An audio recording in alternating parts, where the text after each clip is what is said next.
Hello there, and welcome to my friend's garage. Behind me here we have a 1999 Porsche 911 Carrera 4, and in today's video I'm going to show you how to remove the front and rear struts from this car. It is an all-wheel drive 911, so this should also apply to your C4S and your Turbo 996. So why am I doing this? Well, I just got a nice set of H&R street coilovers. They're slightly used, but not by much. And you can see I need to replace the bump stop in there. So anyways, as they say, out with, they say in with the new and out with the old. Ew. All right, so let's get started. In terms of tools for this project, you can see I have a bunch of different sockets and, you know, a breaker bar and things like that.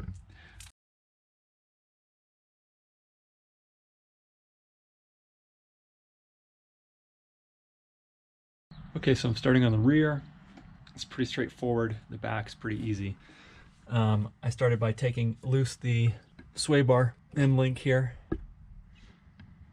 It's a 15 and a 17 millimeter. Now I'm going to take apart the bottom of the strut. It's an 18 millimeter on the nut side. Once you get the nut off the bottom bolt for the strut, it's kind of hard to get this bolt out. At least it was for me last time, this one. Last time I was able to punch it through quite a bit.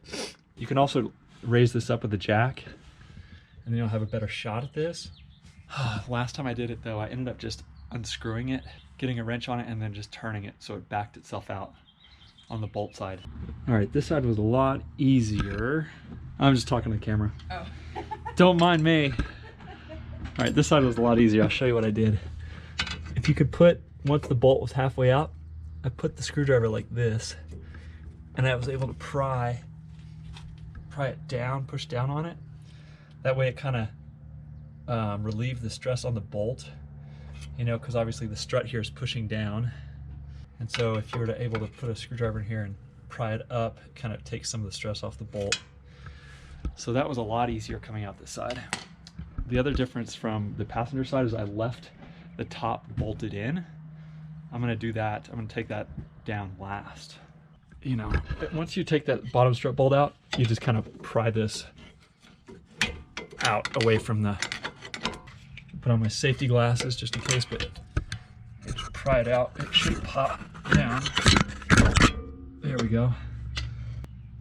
And now I just need to get the upper bolts out and behind the back seat. It's just the three, I think they're 15 millimeter. Okay, so I'm gonna go inside the rear of the car and show you how to access the top of the rear strut. So if we go in, you fold the seats down first. It was kind of like that, so we're gonna pull this up.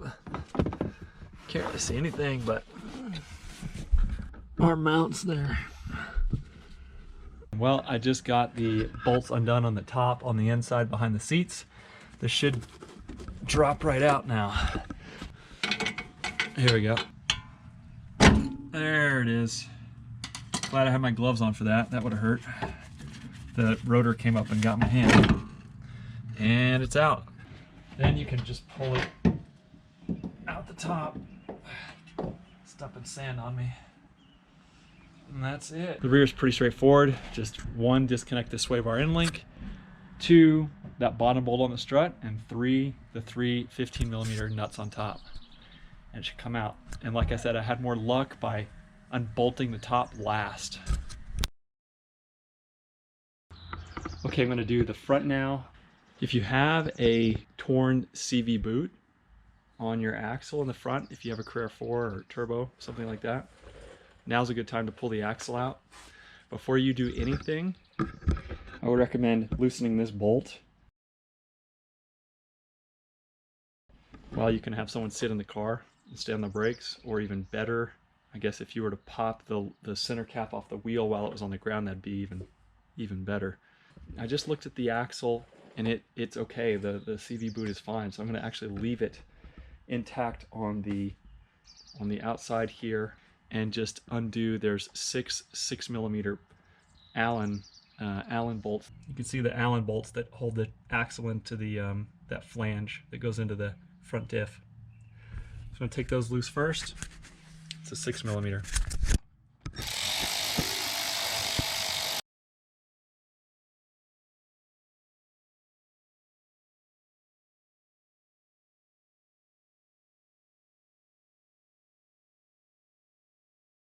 Next I will remove the caliper.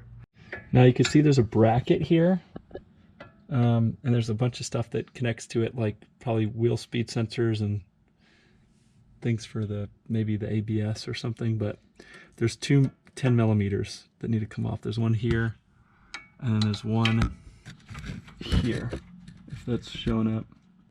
And then that whole bracket will come off. You got to take that off because you want to, there's a hard line for the brake fluid for this caliper, and you don't want to bend that, so it's easier to just take this off. Okay, so now once those two bolts, the nut here and then the bolt here, come out, this whole thing comes off. So eventually, there you go. So now that's loose. You can see there's the hard line here. I would unplug these two sensors. It's probably easier to unplug them here than unbolting it. Two bolts for the caliper. There's one here and one here. And hang it not from the strut, because the strut's coming out, but from somewhere else on the body. Probably here. That's where I hung the last one from. Hopefully you can see this okay. We have this 10mm bolt.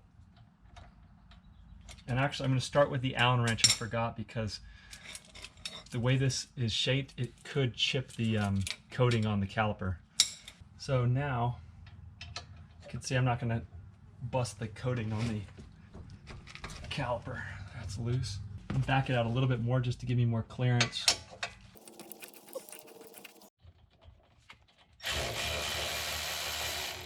Okay, the caliper is going to be pretty stuck to the rotor at this point, just because that's just the way it is.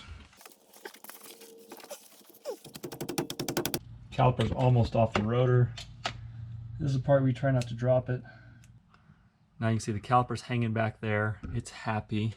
The hard line feels fine. Lower sway bar end link is off. Next I'm going to just be taking stuff loose. So I'm going to take this bolt loose here. This kind of like part of the hub grabs the strut body here. And then these.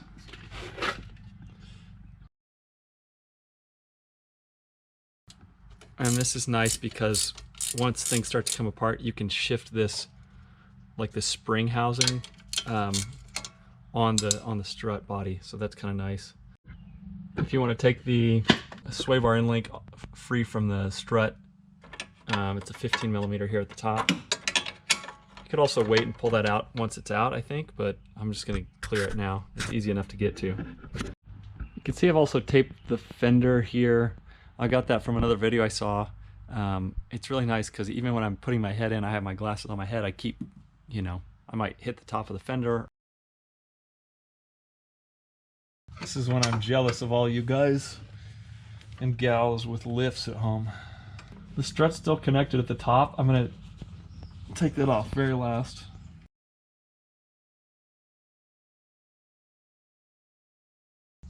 I'm ready for breakfast. Okay.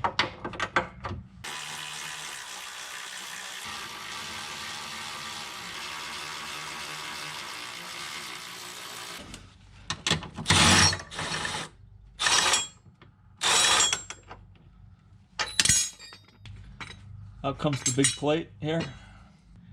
Now I'm going to disconnect the strut from the top and we'll see how much it comes down. If I need more movement, I'll pull the bolt out of this one. Thanks for being here with me. Honestly, it really helps talking out the process. Next is just undoing this cover so you can get to the strut top. And this is a T25 Torx.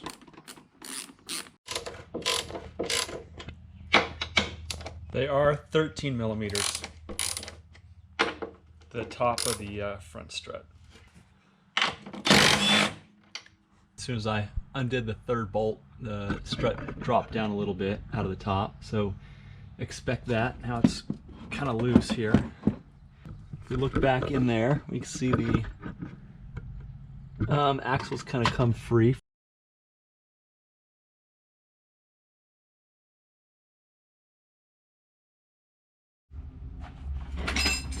I was able to pull it out of the fender by pushing down on it. Pushing down on it as I pulled it out.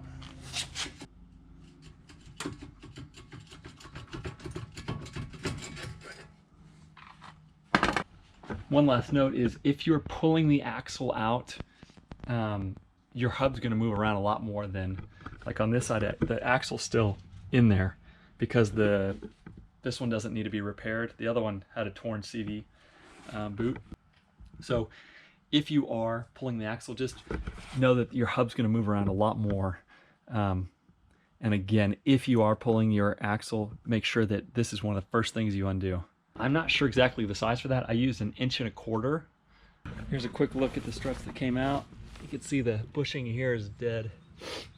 Bump stops are hurting. I still need to take the top hats apart to see in what condition they're in. Thanks for watching, and please consider subscribing if you thought this video was helpful. In the next video, I'll be installing the H&R street coilovers for this car.